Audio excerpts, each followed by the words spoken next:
এই meet mutton curry রেসিপিটি খুবই লোভনীয় এবং খুব সুন্দর একটি খাবার। তো প্লিজ আপনারা ট্রাই করতে পারবেন। খুবই অল্প উপকরণ বা অল্প সময়ের মধ্যে তোমরা এই রেসিপিটি তৈরি করে নিতে পারবে। বাই দ্য ওয়ে, আমি দীপু, আপনারা দেখছেন দীপুর রান্নাঘর। এখানে আমি 1 কেজি মটন নিয়েছি। এরপর ম্যারিনেশনের জন্য কী কী লাগছে দেখে নিই। প্রথমে নিয়েছি 1 চামচ নুন। নুনটা আপনাদের স্বাদ অনুযায়ী দেবেন। তারপর দিয়েছি 1 চামচ হলুদ গুঁড়ো। আজকে সিক্রেট মশলা মিট মশলা। এই মিট মশলাটা আমি নিজের বাড়িতেই বানিয়েছি, আপনারা চাইলে বাজার থেকেও কিনে আনতে পারেন।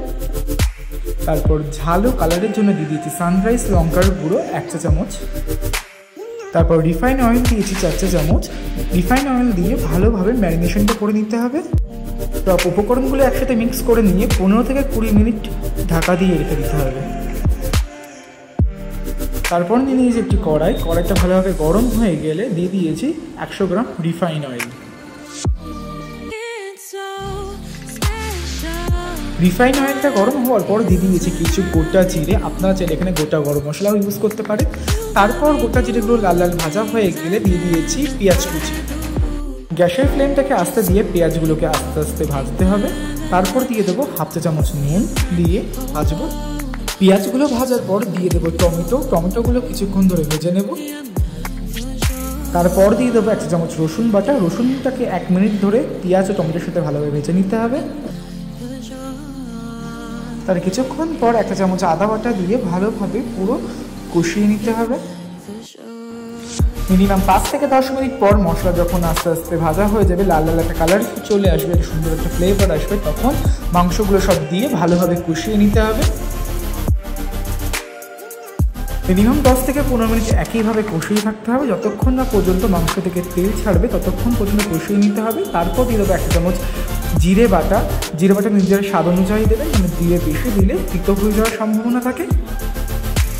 মানে আমি শিলে বাটা জিরে ইউজ করেছি, আপনি চাইলে এখানে জিরের পাউডারও ইউজ করতে পারেন। তারপর দিয়ে দেবো কাঁচা লঙ্কা। কাঁচা লঙ্কা পরে দেওয়ার কারণ হলো কাঁচা লঙ্কার যে কাঁচা একটা ফ্লেভার আসে সেটা খুব ভালো আর কি স্মেলটা আসবে।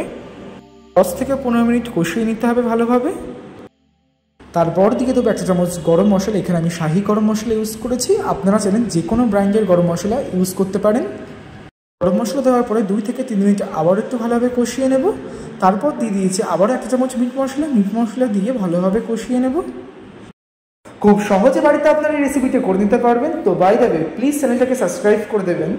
তারপর দিয়ে দেবো হলুদ গুঁড়ো দিয়ে কিছুক্ষণ আমরা কষতে থাকবো যতক্ষণ না পর্যন্ত কালারটা না আসবে। বাড়িতে যদি হঠাৎ করে অতিথির আগমন হয়, জলদি এই রান্নাটা আপনারা করে নিতে পারবেন। দেখেছেন, আপনাদের সাথে কথা বলতে বলতে মাংসের কালারটা চলে এসেছে, কি সুন্দর তেল ছাড়তে শুরু করে দিয়েছে। তারপর নিয়ে নেবো একটা প্রেশার কুকারটা ভালোভাবে একটু গরম করে নিয়ে সব মাংসগুলো প্রেশার কুকারের মধ্যে দিয়ে দেবো। দিয়ে পরিমাণ মতন জল দিয়ে মাংসটাকে সিটি মারতে বসিয়ে দেবো।